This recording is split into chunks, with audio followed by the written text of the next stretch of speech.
ನೆಕ್ಕು, ಚಿನ್ನು, ಚೀಕ್ಸು ಇದ್ರ ಮೇಲೆ ನೀವು ಎಲ್ಲಿ ಬೇಕಾದ್ರೂ ಹೇರ್ನ ರಿಮೂವ್ ಮಾಡಿ ಥ್ರೆಡ್ ಸಹಾಯದಿಂದ ಸ್ಕಿನ್ ಮೇಲಿರುವಂತ ಹೇರ್ನ ನಾವು ರಿಮೂವ್ ಮಾಡೋದನ್ನ ಥ್ರೆಡ್ಡಿಂಗ್ ಅಂತ ಕರಿತೀವಿ. ಫಸ್ಟ್ ನಾವು ಥ್ರೆಡ್ಡಿಂಗ್ ನ ಕಲಿತೀವಿ. ಫಸ್ಟ್ ಐಬ್ರೋ ಶೇಪಿಂಗ್ ಮಾಡಕ್ ಬಿಡಲ್ಲ, ಥ್ರೆಡ್ಡಿಂಗ್. ಯಾವ ತರ ಥ್ರೆಡ್ಡಿಂಗ್ ಮಾಡೋದಂದ್ರೆ ಏನು, ನಾವು ಕೈಯಲ್ಲಿ ಬೇಕಾದ್ರೂ ಮಾಡ್ಬೋದು, ಬಾಯಲ್ಲಿ ಹಚ್ಚಿಟ್ಕೊಂಡ್ ಬೇಕಾದ್ರೂ ಮಾಡ್ಬೋದು. ಕೂದಲು ನಮ್ಮ ಚರ್ಮದ ಮೇಲಿರುವಂತಹ ಆ ಒಂದು ಹೇರನ್ನ ಸ್ಕಿನ್ಗೆ ಹರ್ಟ್ ಆಗದಿರೋ ತರ, ಗಾಯ ಆಗದಿರೋ ತರ, ಬ್ಲಡ್ ಬರ್ದಿರೋ ತರ ರಿಮೂವ್ ಮಾಡೋ ಟೆಕ್ನಿಕ್ ಥ್ರೆಡ್ಡಿಂಗ್ ಅಷ್ಟೇ. ತುಂಬಾ ಇದಿರಲ್ಲ. ಇದೊಂದು ನೀವು ಕಲಿತ್ರೆ ಐಬ್ರೋ ಶೇಪಿಂಗ್ ಅನ್ನೋದು ತುಂಬಾ ಈಸಿ. ಇದು ತುಂಬಾ ಈಸಿಯಾಗಿ ಕಲಿಬಹುದು. ಇದರಲ್ಲಿ ಶೇಪಿಂಗ್ ನಿಜವಾಗ್ಲೂ ಗ್ರಾಫ್ ಕಷ್ಟನೇ ಆಗಲ್ಲ.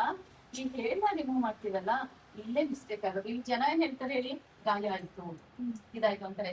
ಶೇಪ್ ನೀವು ಮತ್ತೆ ಕಲಿಬಹುದು. ಫಸ್ಟ್ ಇದನ್ನ ಕಲಿ. ಇದು ಪ್ರತಿ ದಿನ ಪ್ರಾಕ್ಟೀಸ್ ಇರ್ಬೇಕು, 3 months ವರೆಗೂ. ಓಕೆನಾ?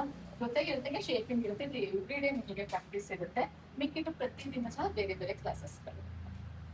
Okay, video